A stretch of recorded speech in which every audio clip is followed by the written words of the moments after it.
Do you think that after the terrorist attack on 9/11 that it's time to do away with Special Order 40, which prevents the local police from enforcing U.S. immigration laws? Or should we continue to treat illegal aliens as if they were not lawbreakers and welcome them to contact police as witnesses to crime?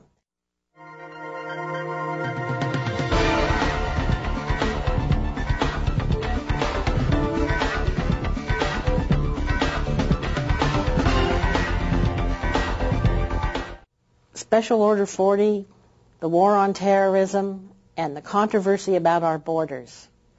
Why is it we need, or do we need to re-examine the policies of the past 20 years? Well, it's because today the world is different.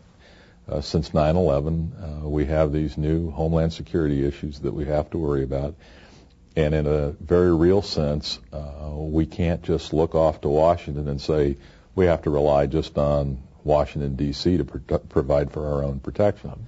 Back in the late 60s, early 70s, the police department did enforce Title VIII, which is the Immigration Naturalization Code, and we did arrest strictly on the fact that a person was an undocumented alien. And nothing generally happened to him, but we would make sweeps throughout the city. And in the 70s, a lot of concerned citizens came forward and expressed a worry about the effect that was having on the community in general. So in 1979, in March of 79, the Police Commission adopted a policy on undocumented aliens. November of 79, Chief Daryl Gates signed Special Order 40. The order is clear today to me as it was 20 years ago when we implemented it. What was happening then was that first of all, the Attorney General of the State of California had said that we in local law enforcement could not make arrests, that it was not that illegal immigration was not a continuing offense, that once the individual is across the border for any period of time, it was no longer an offense for a local police department to enforce. Well, Special Order 40 became a good thing for us because what was occurring was this core of people within our community, undocumented aliens, had a fear of Los Angeles police officers because they knew we were going to arrest them. And they are victims of crime like everybody else is.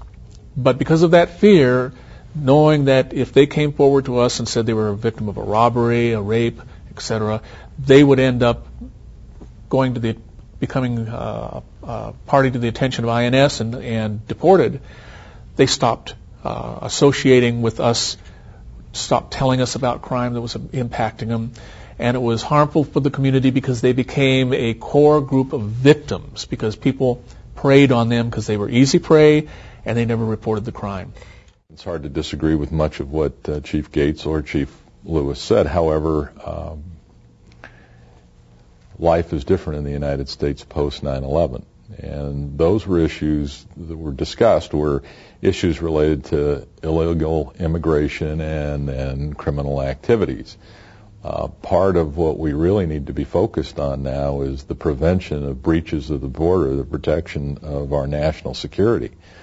And so that's all tied together with this issue. Plus the fact that this is a job for the United States government. They have the responsibility to protect our borders. They have the responsibility to deal with illegals that come into the station. So special order was born because of all of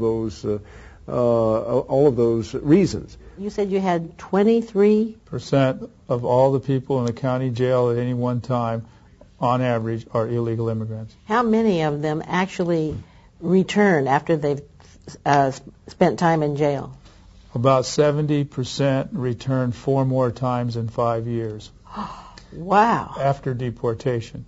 After deportation, they come back and they end up back in jail. Back in jail. And because they've committed another crime? Yes, and then they're deported a second time, and then a third time, and then the study ended in a 5-year period. So I imagine there are people who have probably come back and forth as many as 10 times. Well, I wonder if you could tell us, do you have any idea what kind of crimes they are committing? They're committing every kind of crime imaginable. We had a sheriff deputy murdered about 2 months ago, Deputy March. The murderer, Mr. Garcia, had been deported in 3 times 3 times, the last time being in 2001. And after he had been deported for the 3rd time, serving no time, having been deported, he committed a attempted murder in Baldwin Park, and he had another assault in La Puente. And the system is broken. When you hear comments about the system is broken, there's no question it's broken, and it's been broken. You look at our own criminal justice system here as it relates to handling homegrown criminals. The system is broken. Most of these systems were never designed for the volume with which we're now dealing with. It just overwhelms the systems. And when it overwhelms the systems, you have breakdowns that are manifested in so many different ways.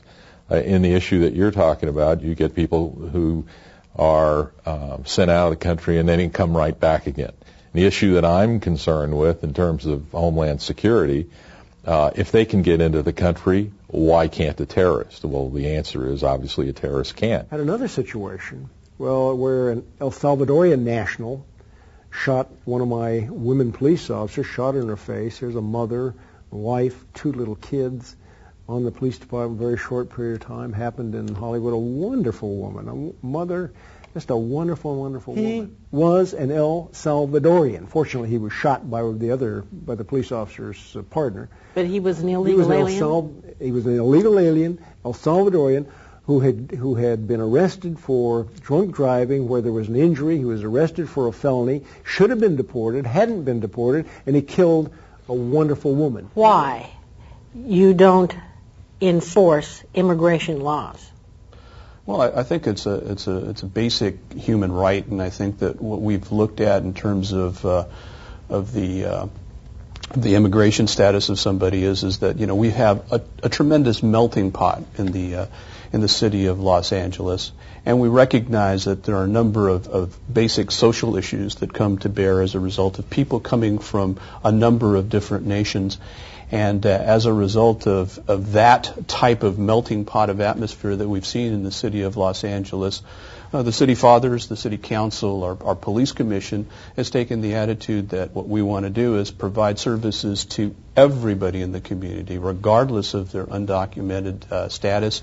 And as far as we're concerned, unless they break the law, then we're not going to report things to the INS, where it's just the sole status of them being here illegally.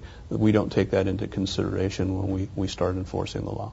The United States is a huge target for people that are interested in making political statements. We know that extremists are out there that hate us and would do everything they could to try to kill Americans, particularly on our home turf.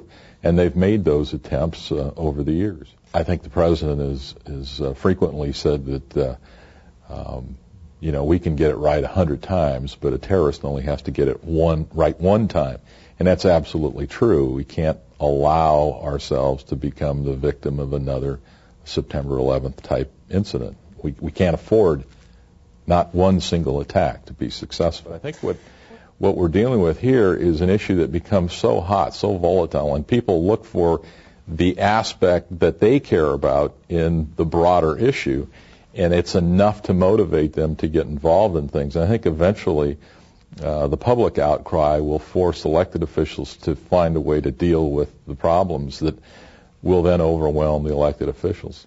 Controversial, informative, entertaining. FullDisclosure.net, the news behind the news.